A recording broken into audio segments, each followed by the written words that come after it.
A graça e a paz do nosso Senhor Jesus seja sobre todos. Amém? Por favor, abram suas Bíblias na primeira epístola de Pedro, capítulo 3. Nós estamos dando sequência à série de mensagens que estamos fazendo nesta epístola e hoje estaremos lendo a partir do verso 8 até o verso 12. Acompanhem, por favor, a leitura que farei a partir do verso 8 do capítulo 3 de 1 Pedro, que diz assim: Finalmente, sede todos de igual ânimo, compadecidos, fraternalmente amigos, misericordiosos, humildes, não pagando mal por mal ou injúria por injúria, antes, pelo contrário, bendizendo, pois para isto mesmo fostes chamados, a fim de receberdes bênção por herança. Pois quem quer amar a vida e ver dias felizes, refreie a língua do mal e evite que os seus lábios falem dolosamente. Aparta-se do mal, pratique o que é bom, busque a paz e empenhe-se por alcançá-la. Porque os olhos do Senhor repousam sobre os justos, e os seus ouvidos estão abertos às suas súplicas. Mas o rosto do Senhor está contra aqueles que praticam males. Vamos orar, pedir que Deus nos dê o convencimento da sua palavra. Oremos. Senhor Deus, aqui estamos nós diante de Ti, por causa dos méritos do Teu Filho Jesus, o qual intercede por nós. Como cantamos agora, Senhor, o pecado nos afastou da comunhão contigo, porém fomos reconciliados pelo ministério do Teu Filho. E nós nos alegramos de estarmos na Tua presença. E Te pedimos, ó Deus, que neste momento o Senhor nos convença da Tua palavra, essa palavra que foi lida, e que assim sejamos guiados por ela, a fim de vivermos uma vida que verdadeiramente agrada ao Senhor. Nós Te confiamos, Pai, as nossas vidas, e Te pedimos por essas coisas, em nome de Jesus. Amém. Meus irmãos, todos nós vivemos em uma sociedade decaída, tanto moralmente como espiritualmente no pecado.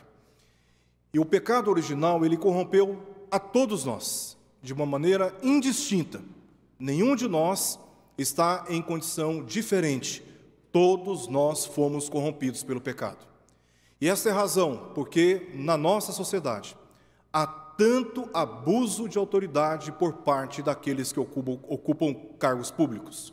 Essa é a razão porque existem muitas injustiças praticadas em ambientes profissionais por parte de muitos empregadores. Essa é a razão porque existe tanta imprudência praticada por parte de muitas mulheres no trato com seus maridos. Esta é a mesma razão, porque muitas mulheres são maltratadas no ambiente dos seus casamentos, por parte de homens insensíveis e omissos, segundo aquilo que nós vimos até aqui nas palavras do apóstolo Pedro. Apesar de todos estes males, a palavra de Deus nos ensina que a submissão do cristão às autoridades instituídas é um dever, não é uma opção. Por isso, ser fiel ao Senhor neste mundo nos expõe a sofrimentos adicionais, como foi o caso dos destinatários do apóstolo Pedro. Não bastando as tensões internas da nossa natureza, que militam contra o interesse da vida espiritual santificada na presença de Deus, nós ainda somos provocados por fatores externos. Somos ainda provocados e pressionados por parte de relacionamentos corrompidos por causa do pecado. Os destinatários do apóstolo Pedro, eles se encontravam sob sofrimentos persistentes. Eles estavam defendendo a justiça. Se você puder conferir comigo no capítulo 3, versos 13 a 14, você vai perceber uma parte do contexto dos destinatários do apóstolo Pedro. O texto diz assim, verso 13 e verso 14: Ora, quem é que vos há de maltratar, se fordes zelosos do que é bom? O que Pedro está dizendo é, ora, se vocês fizerem aquilo que é correto, aquilo que é justo, dificilmente as pessoas vão te perturbar. Dificilmente vocês serão perseguidos. Basta que vocês vivam de uma maneira correta. No entanto, quando lemos o verso 14, Pedro diz, mas, ainda que venhais a sofrer por causa da justiça, bem-aventurados sois, não vos amedronteis, portanto, com as suas ameaças, nem fiqueis alarmados. É fato que em muitas situações da nossa vida, praticando o que é justo, fazendo o que é correto, sendo fiéis, para com aquilo que a palavra de Deus nos orienta, ainda assim sofremos muitas injustiças. Mas eles não estavam sofrendo simplesmente porque estavam praticando a justiça. Eles estavam sofrendo também porque eles defendiam a sua fé em Jesus Cristo. É o que diz no capítulo 4, verso 14. Eu peço para que os irmãos, mais uma vez, leiam o que diz o texto. Se pelo nome de Cristo sois injuriados, bem-aventurados sois, porque sobre vós repousa o Espírito da glória de Deus.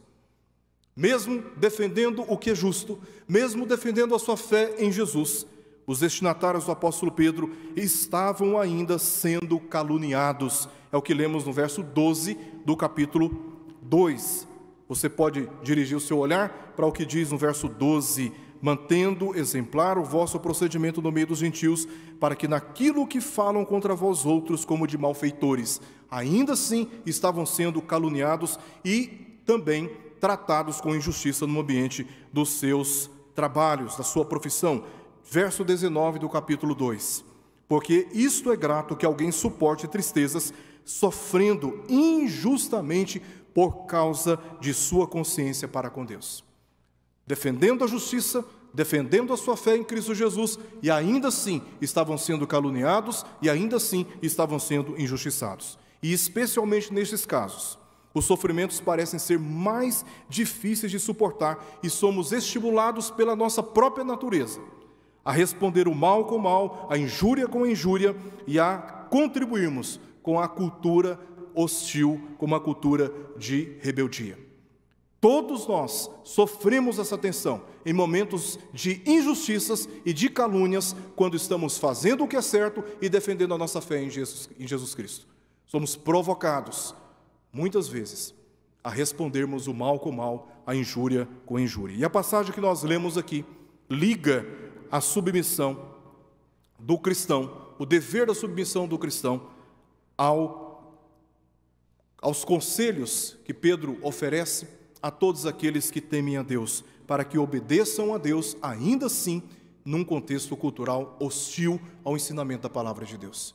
E esses conselhos que Pedro nos fornece são conselhos bastante práticos. É o que vemos e veremos aqui no verso 8 e verso 9, que os cristãos, ainda que vivendo dentro de uma cultura hostil ao ensinamento da palavra de Deus, por praticar a justiça e defender a sua fé em Jesus, eles devem trabalhar para pacificar relacionamentos difíceis. Isso é o que nós veremos nos versos 8 e verso 9.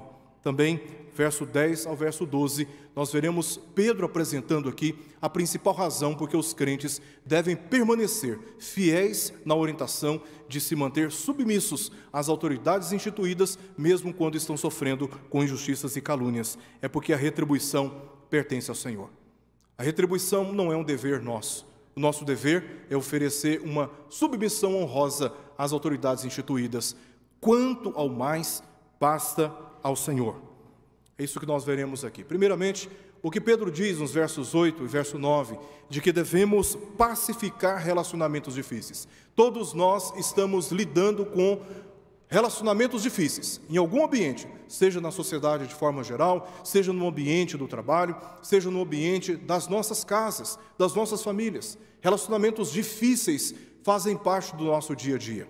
E Pedro vai instruir que nós, como cristãos, devemos sempre buscar a paz. É isso que ele diz no verso 8, onde ele apresenta aqui várias virtudes que devem ser cultivadas pelos verdadeiros cristãos. E ele começa com a palavra finalmente. O que ele está fazendo? Ele está encerrando uma sessão onde ele enfatizou o tema da submissão, que começa no capítulo 2, verso 13, e termina no capítulo 3, verso 7. Em toda essa sessão, ele está enfatizando o dever cristão pela submissão. Mas veja como ele começa, qual é a introdução que ele faz deste assunto sobre submissão, nos versos 11 e no verso 12.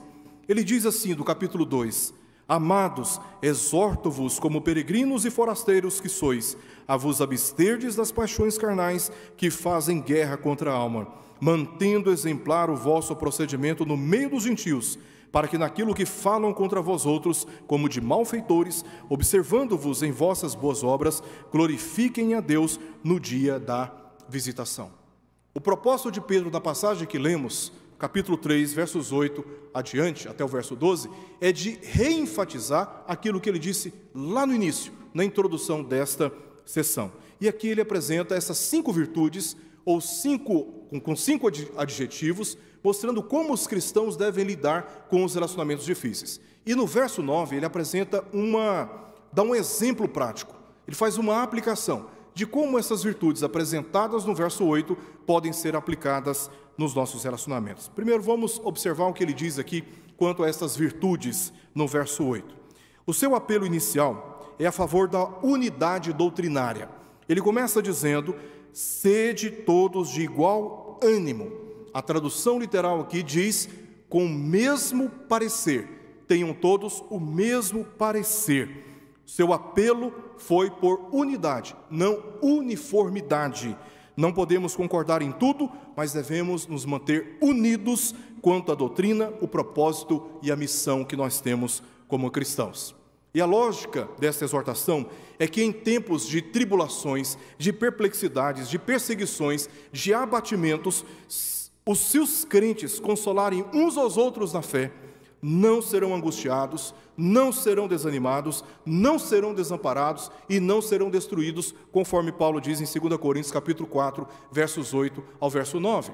Quando estamos passando por momentos difíceis, nestes momentos especialmente, são os momentos que mais carecemos da comunhão cristã, que mais carecemos uns dos outros, porque pela consolação da palavra de Deus, os nossos sofrimentos podem ser atenuados. A nossa carga pode se tornar mais leve. E Pedro está dizendo que nestes momentos, especialmente, nós precisamos ter o mesmo parecer. Nós precisamos preservar a unidade doutrinária. E ele continua dizendo que, além do mesmo parecer, os cristãos precisam ser compadecidos. A palavra que ele usou aqui é simpatês. Essa palavra ela é composta por duas. Sim, uma palavra grega que significa mesmo, e patês, que significa sentimento. O sentido dessa palavra é a capacidade de nos sensibilizar pelo sofrimento do nosso irmão e nos associarmos com ele para que o peso da sua dor compartilhado conosco seja atenuado, seja possível de ser administrado. Quando sozinhos, a dor ela se torna e pode se tornar descontrolada, mas quando nós estamos juntos, unidos, a dor pode ser mais leve, ela pode ser controlada. Então, uma coisa está ligada à outra. Uma vez que tenhamos uma unidade doutrinária, quando o sofrimento vem, seja a qualquer um de nós, pela comunhão cristã, nós podemos compartilhar as nossas cargas uns com os outros e assim administrar melhor os nossos sofrimentos. E ele continua que, além de ter o mesmo parecer, de sermos compadecidos, capazes de nos sensibilizar com a dor do outro, e aqui Pedro está trazendo esta exortação, porque esta é a realidade da nossa igreja, essa é a realidade da vida de todos os cristãos. Eu me lembro das vezes que eu estive no Peru, foram 11 anos levando o evangelho para o país aqui do nosso lado, país que traz e apresenta muitas dificuldades em todas as áreas. Durante todos os anos que estivemos levando o evangelho lá, nós fomos expostos a muitos sofrimentos. Em uma das nossas viagens, um irmão da nossa igreja esteve conosco. Nós sempre começamos os trabalhos missionários com uma devocional. Nós contávamos as experiências do dia anterior, isso em conjunto, e orávamos por aqueles motivos. E teve um irmão que acho que na segunda ou terceiro dia naquele país, ele começou na hora da devocional chorar muito, compulsivamente. Ele não parava de chorar.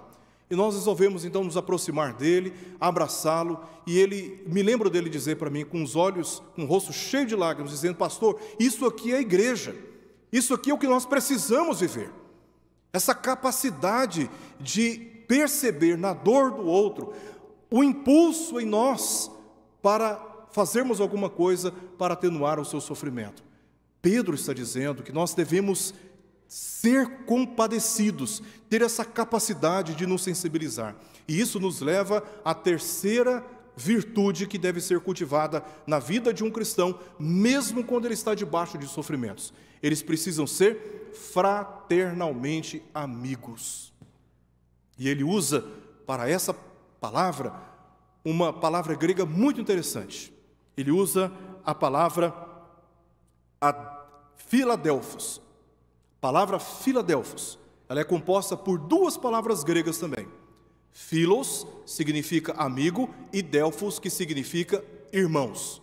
O que Pedro está exortando aqui à igreja é para que os crentes aprendam a viver como amigos e irmãos. Amigos mais chegados do que irmãos. Pessoas que estão próximas, que têm um amor uns pelos outros de uma maneira singular, de uma maneira especial. E observando a estrutura desse verso 8, percebemos aqui um chamado quiasmo. O que é o quiasmo? É uma estruturação da linguagem onde frases ou palavras são colocadas em paralelo, convergindo para uma palavra central, que é a ênfase, que é o tom mais forte empreendido aqui pelo autor. E o que nós vemos exatamente aqui nesse verso é um quiasmo. A primeira e última exortação que Pedro faz aqui no verso 8 tem a ver com as atitudes que devem ser adotadas. A segunda exortação e a quarta exortação têm relação com emoções que precisam ser sentidas. E justamente no meio nós temos o fraternalmente amigos. Pedro está enfatizando que no seio da igreja, no meio dos cristãos, o companheirismo fraterno deve ser algo impossível, fortemente buscado por todos nós. Esta ideia de termos nos outros irmãos, nos outros cristãos, uma companhia capaz de nos fortalecer. João Calvino escreveu que onde Deus é conhecido como Pai, ali e somente ali a fraternidade realmente existe. Meus irmãos, nem todos têm pais vivos ou próximos. É possível que você esteja ouvindo essa mensagem agora, sabendo e se lembrando que seus pais já foram, não estão aqui com você. Talvez você está aqui agora e os seus pais não estão com você. Seus irmãos não estão aqui com você. Eles estão distantes de você. Nem todos desfrutam, por outro lado, da comunhão da fé com os demais membros da sua família. Talvez estejamos na caminhada cristã nos sentindo sozinhos, porque os demais membros da nossa família estão vivendo por outros caminhos, longes da comunhão com o Senhor. Essa é uma realidade que toca cada um de nós, a cada um de nós. Contudo, todos os crentes em Cristo Jesus fazem parte de uma grande e eterna família, que Paulo descreve em Efésios capítulo 2, verso 19, como a família de Deus. Todos nós formamos uma grande família, a família de Deus. Jesus, uma vez foi provocado. Chegaram nele e disseram para ele: olha, sua mãe e os seus irmãos estão lá fora e querem falar contigo. Jesus, naquele momento, aproveitou a oportunidade para lhe ensinar uma lição aos discípulos. Ele disse em Mateus 12, 48 a 50, quem é a minha mãe e quem são os meus irmãos? E estendendo a mão para os discípulos disse, eis minha mãe e meus irmãos, porque qualquer que fizer a vontade de meu Pai Celeste, esse é o meu irmão, irmã e mãe. A igreja é uma família, cujo significado é excepcional, sublime. E todos nós, à luz do que Pedro está ensinando aqui, deveríamos nos ver assim, como irmãos. Deus, em Cristo Jesus, nos constituiu filhos dele. Temos apenas um único Pai. E um dia estaremos todos reunidos na presença do Senhor, para todo sempre, como uma grande e eterna família.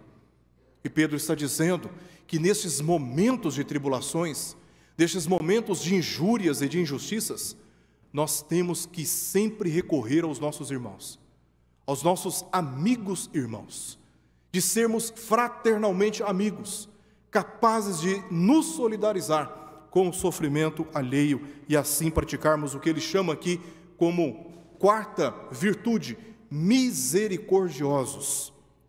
Esse adjetivo se refere às vísceras.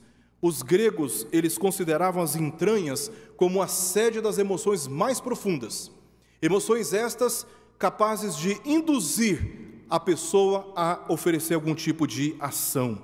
Este é um sentimento que ninguém consegue suportar sozinho. Quando tocado profundamente no coração, a pessoa se sente motivada a fazer alguma coisa. Semelhante a uma experiência de alguém que nós amamos, que vem e nos mostra uma ferida. Ao ver aquela ferida, nós muitas vezes falamos, senti uma dor aqui no coração. Esse sentimento que mexe conosco, que mexe com as nossas entranhas e que nos impulsiona a fazer algo na direção daqueles que estão sofrendo. Este é o mesmo adjetivo que nós encontramos em Efésios 4:32, onde o apóstolo Paulo disse: antes, sede uns para com os outros benignos, compassivos, é a palavra que ele usa aqui, splagnister. Sede compassivos, perdoando-vos uns aos outros, como também Deus em Cristo vos perdoou.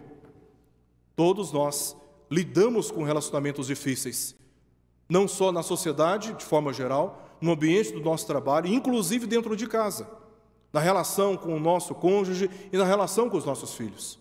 Pedro está dizendo que nesses momentos de constrangimentos, de lutas, de incompreensões, de insensibilidade por parte do outro, os cristãos devem sempre responder com misericórdia. Assim como Deus usou de misericórdia para conosco, assim também devemos agir com misericórdia para com aqueles que estão em nosso lado. Mesmo quando eles nos prejudicam, mesmo quando eles não reconhecem os nossos melhores esforços, ainda assim devemos ser misericordiosos. E ele termina o verso 8 com uma quinta virtude, a virtude da humildade.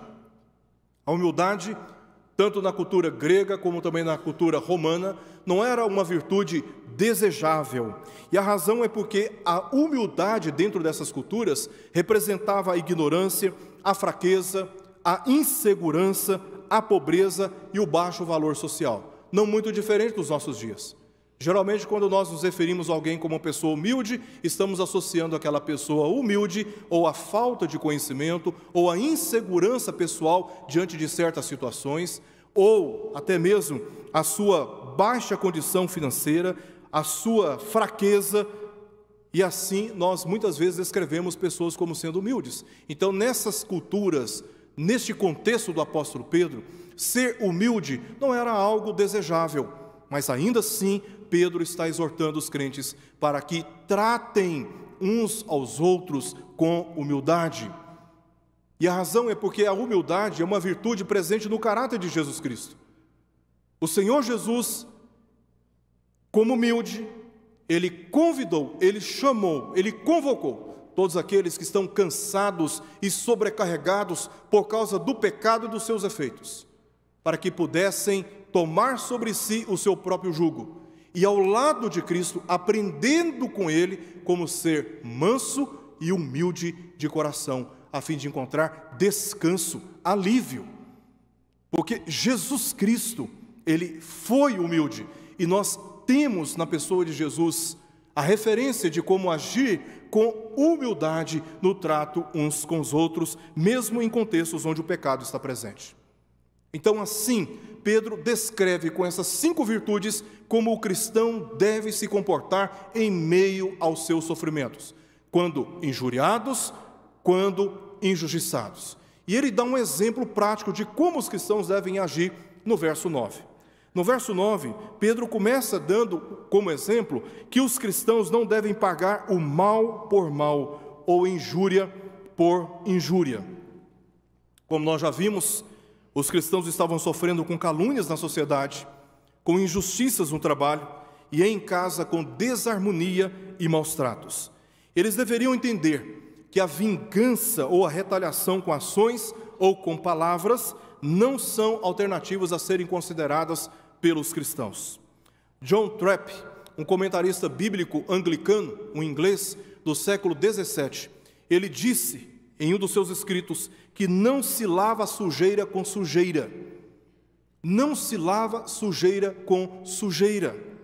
Então Pedro exorta que em resposta ao mal e ao insulto devemos elogiar, ou seja, falar bem, Este é o significado da palavra bendizer, como Jesus mesmo ensinou em Lucas 6, 28, dizendo: bendizei aos que vos maldizem, orai pelos que vos caluniam.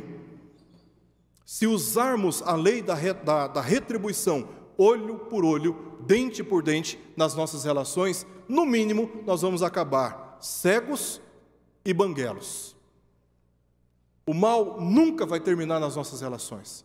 Se o mal que eu sofro por parte de alguém, seja ele crente ou não, me dá o direito de retribuir com a mesma moeda, de responder na mesma medida, quando o mal nas relações será interrompido? Jesus veio ao mundo, e a maneira como Jesus respondeu àqueles que o insultaram, o perseguiram e o crucificaram, foi oferecendo a graça da salvação, através do seu próprio sacrifício. Ele respondeu o mal com o bem. O ponto principal de Pedro aqui é que busquemos a bênção da parte de Deus, sendo bênção nas nossas relações, porque os cristãos foram chamados para se relacionar com o mundo de uma maneira piedosa, não agindo como, entre aspas, os gentios, que não têm piedade alguma no trato das suas relações, que são egoístas, que são insensíveis. Quando provocados, eles não oferecem nenhum tipo de temor em responder o mal com o mal. No entanto, o cristão é diferente, porque ele é orientado pela verdadeira justiça, e ele tem Jesus Cristo como a referência da sua própria vida. Ele jamais deveria responder o mal com o mal, a injúria com a injúria. Pelo contrário, quando injuriado, caluniado, quando maldito, ele deve, à luz do que nós estamos vendo aqui, bem dizer, falar bem. Se alguém te trata mal, se alguém te calunia, se alguém te provoca, se alguém só te traz prejuízo, só te faz mal, a resposta que eu e você devemos oferecer é de tratar essa pessoa com cortesia, com educação, com mansidão, sermos benignos nas nossas relações e não responder a injúria com injúria, pois assim como Deus é moralmente santo, devemos também buscar a nossa santidade.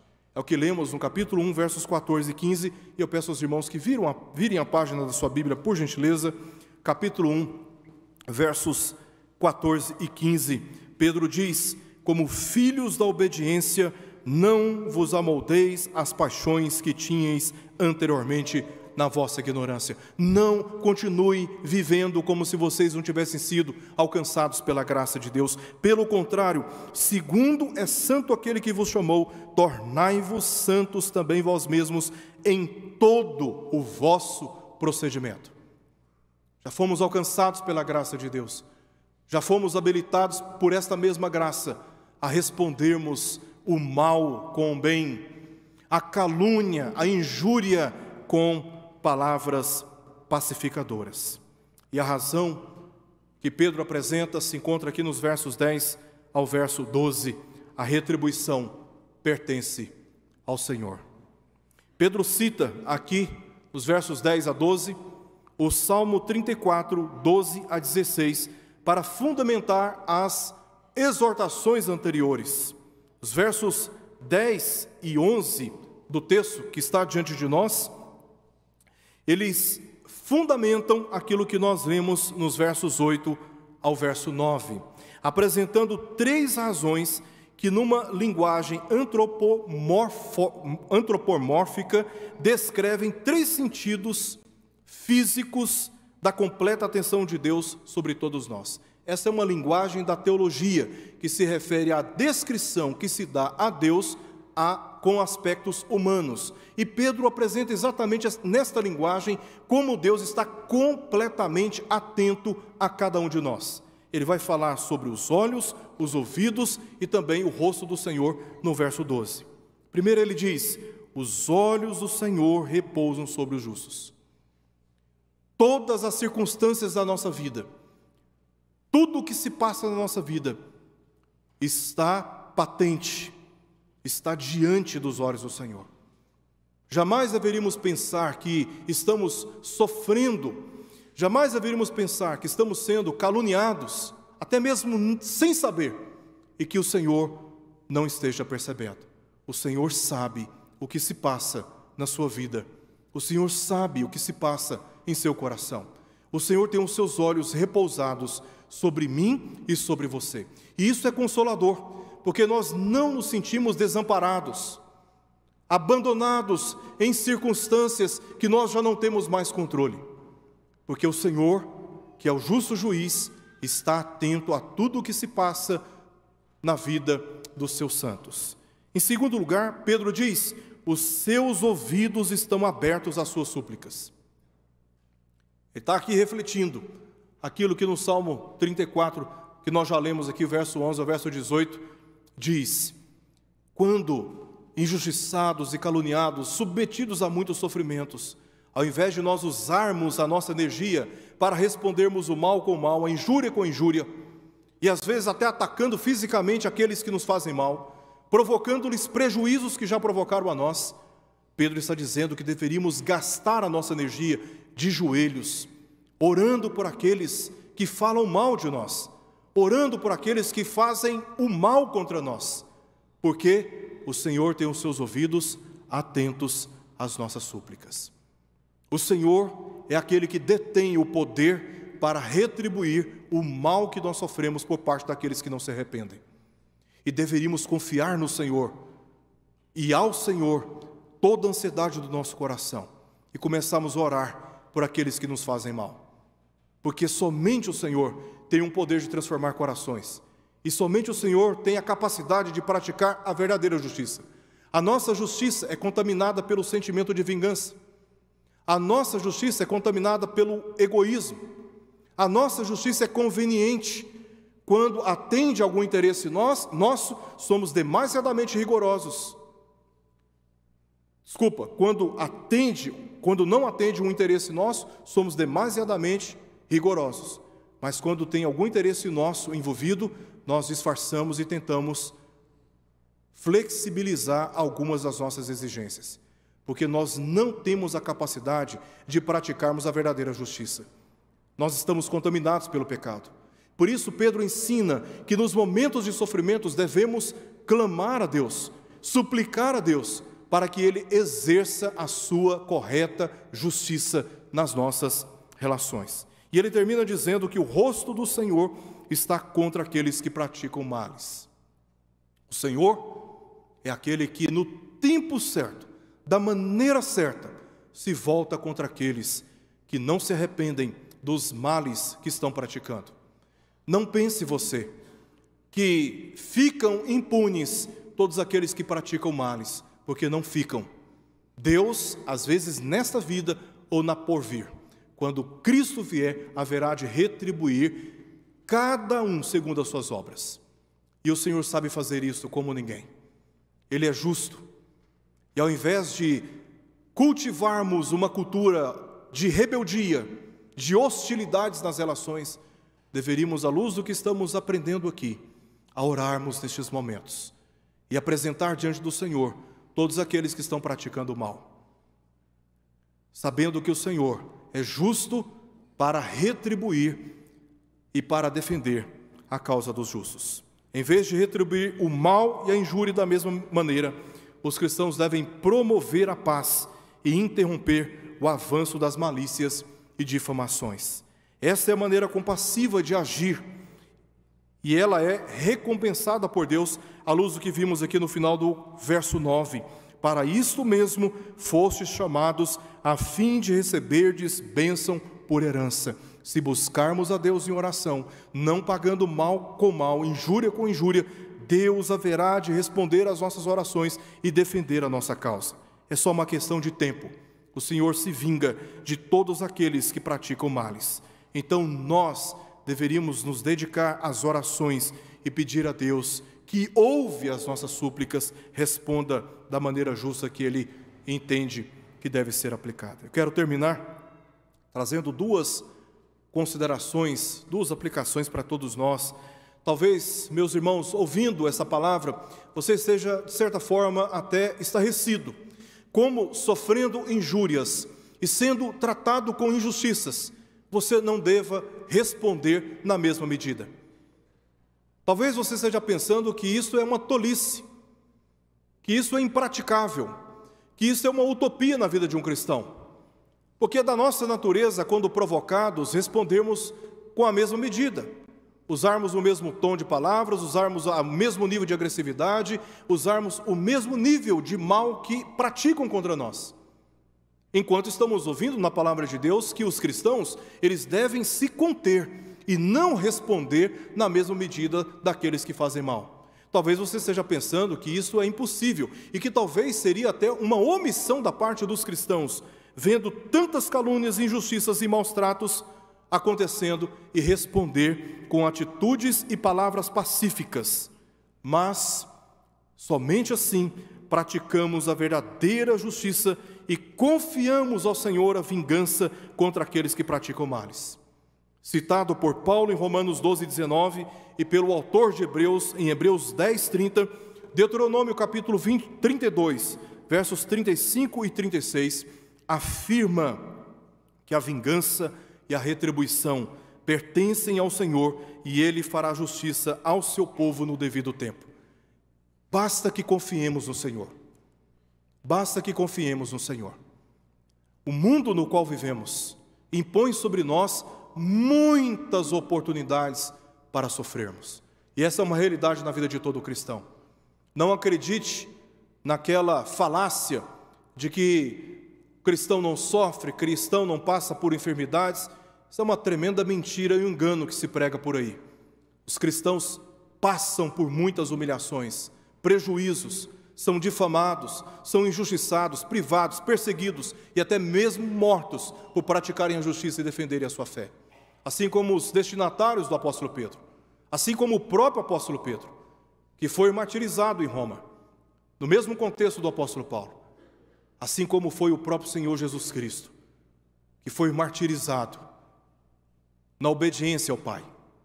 Nós que somos seguidores de Jesus Cristo, somos convidados por Ele mesmo a negarmos a nós mesmos, tomarmos a nossa cruz e seguirmos os seus passos. E os passos de Jesus até a cruz foram passos marcados por humilhações, por sofrimentos e por perseguições. Todos nós estamos sujeitos a muitos sofrimentos, de uma forma ou de outra, mas a palavra de Deus nos conforta a não responder o mal com o mal e a confiar no Senhor as nossas tristezas, os nossos sofrimentos, porque Ele é aquele que haverá de retribuir a cada um que pratica males. Não cabe a nós, em qualquer circunstância, a vingança contra os que nos fazem mal. Este ensino, meus irmãos, aqui repercute o ensino do próprio Jesus, no capítulo 5 de Mateus, versos 43 ao verso 44. E lá nós lemos Jesus dizendo o seguinte: amai os vossos inimigos e orai pelos que vos perseguem. Se te tratam mal, os seus inimigos, comecem a oferecer a eles um tratamento cordial, educado, benigno. Seja compassivo e misericordioso. E não apenas isto, orem por aqueles que perseguem você. Orem por aqueles que têm prazer em te ver mal. Vamos começar a orar por essas pessoas. E Deus haverá de ouvir a nossa súplica. Este ensino que Pedro está apresentando aqui repercute o próprio ensino de Jesus, mas também repercute o testemunho de Jesus. E eu peço aos irmãos que leiam comigo o que diz no capítulo 2, versos 22 e verso 23.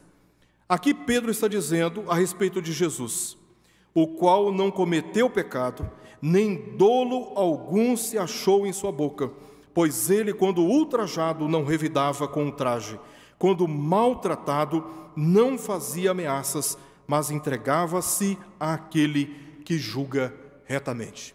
Este é o exemplo que temos, o exemplo do próprio Senhor Jesus.